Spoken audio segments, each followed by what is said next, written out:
नमस्ते। कभी ऐसा महसूस हुआ है कि हम पूरी मेहनत कर रहे हैं पर कहीं आगे ही नहीं बढ़ पा रहे? अक्सर इसकी वजह ना कुछ बहुत छोटी अनदेखी आदतें होती हैं। मतलब इतनी आम है कि इन पर हमारा ध्यान ही नहीं जाता, पर ये चुपचाप हमारी तरक्की को खत्म कर देती है। तो आज हम इन्हीं आदतों का पर्दाफाश करने वाले हैं। ये वो आदतें हैं जो धीरे धीरे बिल्कुल चुपके से हमारे मोटिवेशन और कॉन्फिडेंस को खा जाती हैं। लेकिन अच्छी बात पता है क्या है? इन्हें पहचान कर तोड़ा जा सकता है। और जैसे ही ऐसा होता है ना, जिंदगी सच में आगे बढ़ने लगती है। तो चलिए इन 7 आदतों को एक एक करके समझते हैं।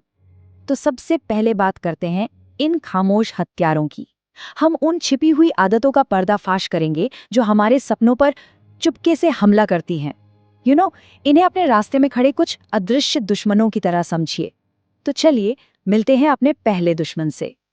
हमारी पहली और शायद सबसे आम लत, एक ऐसी आदत जो हमारी खुशी और तरक्की दोनों को चुपचाप खत्म कर देती है, और वो है दूसरों से अपनी तुलना करना। देखिए, तुलना करना ना एक धीमे जहर की तरह है।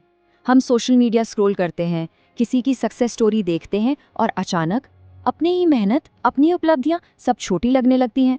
इससे मन में एक शक पैदा होता है और हम अपने सफर का मजा लेने के बजाय बस मंजिल तक पहुंचने की जल्दबाजी करने लगते हैं।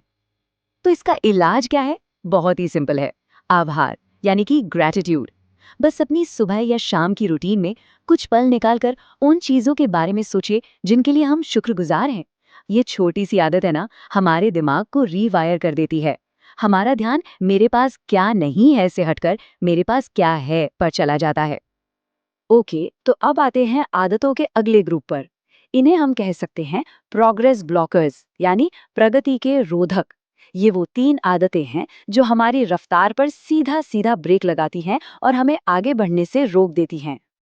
असफलता का सबसे पक्का शॉर्ट फॉर्मूला क्या है? हार मान लेना, यानी क्विट कर देना। अक्सर जो लोग जिंदगी में सबसे आगे बढ़ते हैं ना, वो सबसे होशियार या सबसे टैलेंटेड नहीं होते। वो बस वो लोग होते हैं जो मुश्किलों के बावजूद मैदान में डटे रहते हैं आखिर तक। तो इस हार मानने की आदत से बचें कैसे? इसका एक तरीका है दांव पर कुछ लगाना।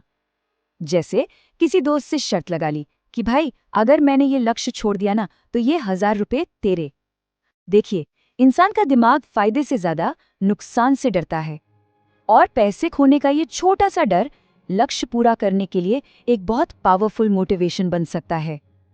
अच्छा, जरा सोचिए, हम दिन भर में सबसे ज्यादा क्या देखते हैं? अपना फोन, है ना? और हम जो कुछ भी देखते, सुनते या पढ़ते हैं, वो हमारे दिमाग को शेप देता है। इसीलिए हमारा सोशल मीडिया फीड सिर्फ एंटरटेनमेंट नहीं है, ये हमारे दिमाग की प्रोग्रामिंग है। और इसका असर बहुत सीधा है। अगर दिन भर ड्रामा और नेगेटिविटी से भरा कंटेंट देखा जाएगा, तो दिमाग भी उसी तरह सोचना शुरू कर देगा। वहीं दूसरी तरफ अगर कुछ सीखने वाला या प्रेरणा देने वाला कंटेंट कंज्यूम किया जाए, तो दिमाग अपने आप ग्रोथ मोड में चला जाता है। चुनाव पूरी तरह हमारे हाथ में है। चौथी लत, ये है आराम की लत। कंफर्ट जोन, एक आरामदायक कब्रिस्तान की तरह है जहां हमारे सपने बिना किसी शोर शराबे के दफन हो जाते हैं।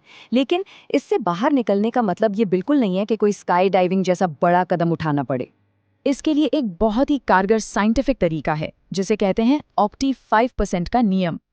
ये रूल कहता है कि हम सबसे तेजी से तब सीखते हैं जब कोई काम हमारे लिए सिर्फ 15% मुश्किल हो। मतलब, काम इतना भी आसान ना हो कि बोरियत होने लगे, और इतना भी मुश्किल ना हो कि बस निराशा ही हाथ लगे। ये चुनौती और सफलता का एक परफेक्ट बैलेंस है। और अब हम बात करेंगे आखिरी 3 आदतों की। इन्हें हम कह सकते हैं समय के चोर। ये वो आदतें हैं जो हमारे सबसे कीमती संसाधन, यानी हमारे वक्त को चुरा लेती हैं। पिंक फ्लॉयड का एक बहुत मशहूर गाना है, और फिर एक दिन तुम्हें पता चलता है 10 साल पीछे छूट गए हैं। सच में, टाल मटोल करना, यानी प्रोक्रेस्टिनेशन, ये समय की चोरी करने जैसा है। और ये एक ऐसा नुकसान है जिसकी भरपाई कभी नहीं हो सकती। तो इससे बचें कैसे? एक सिंपल सा रूल है, 5 मिनट रूल। जो भी काम करने का मन ना हो रहा हो ना, खुद से कहिए, बस 5 मिनट के लिए शुरू करता हूँ। क्योंकि किसी भी काम का सबसे मुश्किल हिस्सा उसे शुरू करना ही होता है। एक बार वो हो गया, तो फिर उसे जारी रखना बहुत आसान हो जाता है। छठी लत, ये है शिकायत करना। सुनने में ये आदत बहुत हार्मलेस लगती है ना? पर ये धीरे धीरे हमारे दिमाग पर एक नेगेटिव फिल्टर लगा देती है। फिर चाहे मौसम कितना भी अच्छा हो या कोई अच्छी खबर मिले, हमें हर चीज में सिर्फ कमी ही नजर आने लगती है। इससे तोड़ने का एक बड़ा मजेदार तरीका है रबर बैंड स्नैप। अपनी कलाई पर एक रबर बैंड पहन लीजिए और जब भी खुद को शिकायत करते हुए पकड़ें तो उसे खींचकर छोड़ दें। ये जो छोटा सा दर्द होता है ना, ये हमारे दिमाग के लिए एक सिग्नल का काम करता है, जो इस नेगेटिव पैटर्न को पहचानने और तोड़ने में मदद करता है। और अब सातवीं और शायद सबसे खतरनाक लत, ये है सही समय का इंतजार करना। अक्सर दुनिया में वो लोग आगे नहीं बढ़ते जो सबसे ज्यादा काबिल होते हैं, बल्कि वो आगे बढ़ते हैं जो सही समय का इंतजार किए बिना पहला कदम उठा लेते हैं। इसका एक बेहतरीन तोड़ है जेफ बेजोस का 70% का नियम। ये नियम कहता है कि किसी भी फैसले को लेने के लिए अगर 70% जानकारी है तो एक्शन ले लेना चाहिए। 100% क्लैरिटी का इंतजार करने का मतलब है कि अब बहुत देर हो चुकी है। याद रखिए, आगे बढ़ना परफेक्ट होने का इंतजार करने से कहीं ज्यादा जरूरी है। तो अब सवाल ये उठता है कि आगे का रास्ता क्या है? पहला कदम कैसे चुने? देखिए, ये 7 आदतें भले ही छोटी लगती हों, पर इनका असर बहुत बड़ा होता है। ये हमारे माइंडसेट, हमारी सफलता और यहाँ तक कि हमारे रिश्तों को भी कंट्रोल करती हैं। तो चलिए, इन 7 आदतों को एक बार फिर से याद करते हैं। तुलना करना, हार मानना, फोन की लत, कंफर्ट जोन में रहना, टाल मटोल करना, शिकायत करना और सही समय का इंतजार।